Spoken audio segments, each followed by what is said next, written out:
ప్రభుత్వాన్ని రాష్ట్రాన్ని అప్రదిష్ట పాలు చేయడమే ప్రతిపక్ష వైసీపీ లక్ష్యమన్నారు ఏపీ సీఎం చంద్రబాబు. రాష్ట్రంలో ఏ ఈవెంట్ జరిగినా దాన్ని చెడగొట్టేందుకు జగన్ ఆయన టీం పనిచేస్తోందని విమర్శించారు బాబు. కానీ ప్రభుత్వం వీటిని సహించదని, తప్పు చేస్తే ఎవరినైనా వదిలిపెట్టదని తేల్చి చెప్పారు సీఎం. విమెన్ పార్లమెంట్ సందర్భంగా తమను అవమానించారన్న వైసీపీ నేతల విమర్శలపై విరుచుకుపడ్డారు ఏపీ సీఎం.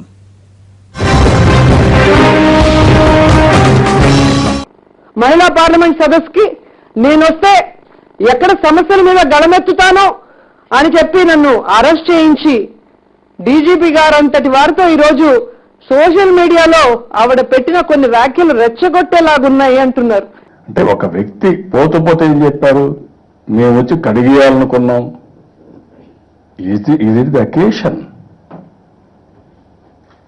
అంటే ఇక్కడ పెట్టుకునింది గొడవ విధానం పెట్టుకొని అందరిలో వాళ్ళు ప్రశాంతమైన వాతావరణంలో వాళ్ళు మాట్లాడుతూ ఉంటే మేము వచ్చి గొడవ చేస్తామని వీళ్ళే చెప్తా ఉంటే పోలీసులకు ఆ ఇన్ఫర్మేషన్ ట్యాగ్ చేయరా? చెప్పాలన్నా ఒకరి దానికి ప్రవర్తించిన విధానాలు కూడా మీరు చూసారు. వీళ్ళు ఇది డిగ్నిఫైడ్ వే. నా దగ్గర బాంబులు దొరికాయా, గన్నులు దొరికాయా, కత్తులు దొరికాయా? ఏం దొరికాయి?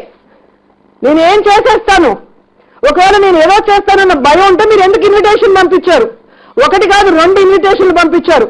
ఒకటి హైదరాబాద్ లో మణికొండ నా ఇంటికి, ఒకటి నగిరిలో నా నియోజకవర్గంలో నా ఇంటికి పంపించారు. ఒకరికి ఒక పద్ధతి ఉంటుంది, బ్యాలెన్స్ ఉంటుంది, ఉందాత ఉంటుంది. వచ్చి మాట్లాడారు కొంతమంది. దేశంలో చాలా మంది చాలా పార్టీలు వచ్చారు. ఈవెన్ ఆఫ్ పార్టీ వచ్చారు, ఈవెన్ డిఫరెంట్ పార్టీస్ వచ్చారు. అక్కడికి నేను రాలేదా? ఈవెన్ వైఎస్ఆర్ కాంగ్రెస్ ఎంపీస్ కూడా వచ్చారు. వచ్చింది మాట్లాడితే నేను మూమెంట్ కూడా ఇచ్చాను. ఏదైనా ఒక పద్ధతి ఉంటుంది, గుర్తుపెట్టుకొని అందరూ పనిచేయాల్సిన అవసరం ఉంది. ఏది ఏమైనా we have done our best.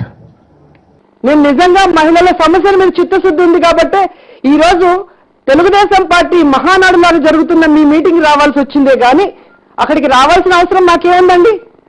ఈరోజు అక్కడ మాట్లాడిన మాటలు, అక్కడికి వచ్చిన వాళ్ళందరికీ మీరు ఫ్లైట్ లో టికెట్లు వేసి, 5 స్టార్ హోటల్స్ లో రూమ్లు వేసి, వాళ్ళకి ఖరీదైన కార్లు పెట్టి, మంచి మంచి భోజనం పెట్టి మిమ్మల్ని పొగిడించుకోవడానికి తీసుకొచ్చుకున్నారే తప్ప ఈ రాష్ట్రంలో ఏం జరుగుతుంది, ఎంతమంది మహిళలు బలైపోయారు, వాళ్ళ కష్టాలు ఏంటి అని ఏదో ఇక్కడ ఏది జరిగిపోయింది దానిపైన మళ్ళీ యాక్టివిస్టులు అంటే మీకంతా కూడా ఈ డబ్బులంతా కూడా పెట్టి వీళ్ళందరినీ కొని ఎక్కడికక్కడ అప్రతిష్ట పాలు చేయాలని, ఇన్సిడెంట్ని స్పాయిల్ చేయాలని, ఆ సమయంలో వీళ్ళు కూడా రెస్పాండ్ అయితే ఆటోమేటిక్గా ఇన్సిడెంట్ అదే ఇన్సిడెంట్. ఇంకా దానికి మేము సమయం పాటించి నాకు వస్తే కూడా నాకు కూడా చెప్తే ఎవరేం చేయొద్దండి, ఇప్పుడు సాయంత్రం వరకు అయిపోనండి, తర్వాత మాట్లాడదామని వదిలిపెట్టాం.